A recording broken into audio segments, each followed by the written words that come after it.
ఉదయం ఎండ జలధరింపు, సాయంత్రం వాన చిలకరింపు. రోజు ఉషోదయాన్ని కాదు ఉష్ణోదయాన్ని చూస్తున్నారు జనం.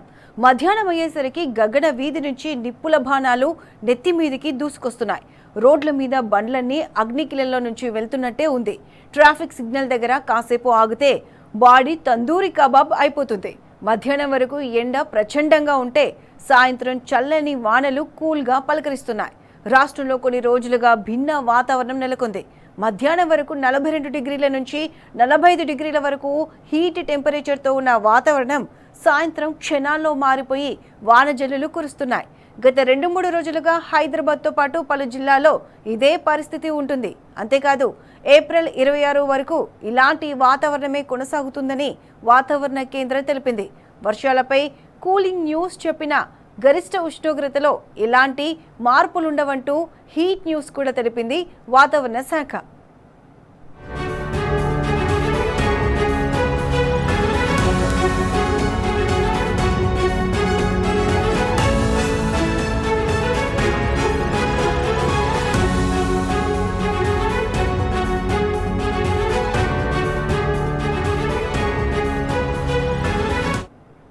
రైట్, ఇదే అంశానికి సంబంధించి పూర్తి అప్డేట్స్ మా ప్రతినిధి అరవింద్ అందిస్తారు.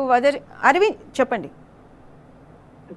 ఏదైతే చూసుకుంటే తెలంగాణ రాష్ట్రంలో ఇప్పటికే గరిష్ట స్థాయిలో ఉష్ణోగ్రతలు కూడా రోజు రోజుకి నమోదవుతున్నాయి. ఇప్పటికే పలు ప్రాంతాలకు కూడా వాతావరణ శాఖ దాదాపు 42 నుంచి 45 డిగ్రీ సెల్సియస్ ఉష్ణోగ్రతలు కూడా నమోదవుతాయి అంటూ కూడా ఇప్పటికే వాతావరణ అధికారులు హెచ్చరికలు కూడా జారీ చేశారు. గత వారం రోజుల నుండి కూడా తెలంగాణ రాష్ట్రంలో భిన్న వాతావరణం కూడా చోటు చేసుకుంది. ఉదయం సమయంలో మాత్రం ఉక్కపోతతో ప్రారంభం అవుతుంది. మధ్యాహ్న సమయంలో మాత్రం విపరీతమైన ఎండ కొట్టే అవకాశాలు ఎక్కువగా ఉన్నాయి. దాదాపు 42 నుంచి 43, 44 డిగ్రీ సెల్సియస్ ఉష్ణోగ్రతలు కూడా నమోదవుతున్నాయంటూ కూడా వాతావరణ అధికారులు తెలియజేస్తున్నారు. మరి అదే విధంగా చూసుకుంటే భిన్న వాతావరణంగా సాయంత్రం సమయంలో కూడా కొంచెం తేలికపాటి వర్షాలు కూడా ఉండే అవకాశాలు ఉన్నాయంటూ కూడా వాతావరణ అధికారులు తెలియజేస్తున్నారు. కొన్ని ప్రాంతాల్లో మాత్రం వడగళ్లతో కూడిన వర్షం ఎక్కువగా ఉండే అవకాశాలు కూడా ఉన్నాయంటూ కూడా వాతావరణ అధికారులు హెచ్చరికలు కూడా జారీ చేశారు. మరికొన్ని ప్రాంతాల్లో మాత్రం హీట్ వేవ్ కొనసాగుతుంది. మరి ఎక్కువగా అంటే దాదాపు గరిష్ట స్థాయిలో ఉష్ణోగ్రతలు కూడా రోజు రోజుకి పెరిగిపోతున్నాయంటూ కూడా వాతావరణ అధికారులు హెచ్చరికలు కూడా జారీ చేశారు. అటు ఆదిలాబాద్, నిజామాబాద్, జగిత్యాల జిల్లాలో ఇప్పటికే దాదాపు 42 నుంచి 45 డిగ్రీ సెల్సియస్ ఉష్ణోగ్రతలు కూడా నమోదవుతున్నాయంటూ కూడా ఇప్పటికే అధికారులు తెలియజేశారు. అటు సంగారెడ్డి, వికారాబాద్ లో కూడా ద్రోణి కారణంగా అక్కడ కూడా తేలికపాటి వర్షము, కొన్ని దగ్గర వడగళ్ల వర్షం కూడా కొట్టే అవకాశాలు కూడా ఉన్నాయంటూ కూడా వాతావరణ అధికారులు తెలియజేశారు. భద్రాద్రి కొత్తగూడెం, ములుగు, మైబాద్, ఈ ఖమ్మం ఈ ప్రాంతాల్లో కూడా కొంచెం ద్రోణి కారణంగా ఇక్కడ కూడా తేలికపాటి వర్షాలు కూడా ఉండే అవకాశం ఉన్నాయి. దీని ప్రభావంతో కూడా కొంచెం ఆ జిల్లాలలో టెంపరేచర్ తగ్గే అవకాశాలు కూడా ఉన్నాయంటూ కూడా వాతావరణ అధికారులు తెలియజేశారు. ఏదేమైనప్పటికీ సెంట్రల్ జోన్ గా ఉన్న హైదరాబాద్ లో చూసుకుంటే మాత్రం ఇప్పటికే దాదాపు 42 నుంచి 45 డిగ్రీ సెల్సియస్ ఉష్ణోగ్రతలు కూడా అటు హైదరాబాద్ లో నమోదవుతున్నాయి. ప్రజలు బయటికి రావాలంటే జనుకుతున్నారు. ఎక్కువ మంది వడదెబ్బ కొట్టే అవకాశాలు ఉన్న నేపథ్యంలో ఎవరు కూడా రోడ్లపైకి రావడానికి ప్రజలు భయపడుతున్నారంటూ కూడా ఇప్పటికే ప్రధానంగా కనిపిస్తుంది.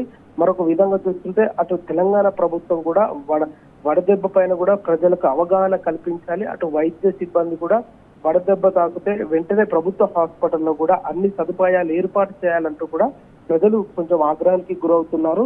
అటు ఏదైతే తెలంగాణ రాష్ట్రంలో రానున్న 5 రోజుల పాటు కూడా భిన్న వాతావరణం వచ్చే అవకాశాలు ఉన్నాయి. దీని వల్ల కూడా కొంచెం ఉక్కపోత వాతావరణం మరియు హీట్ వేవ్ కూడా విపరీతంగా అంటే గరిష్ట స్థాయిలో ఉండే అవకాశాలు ఉన్నాయి.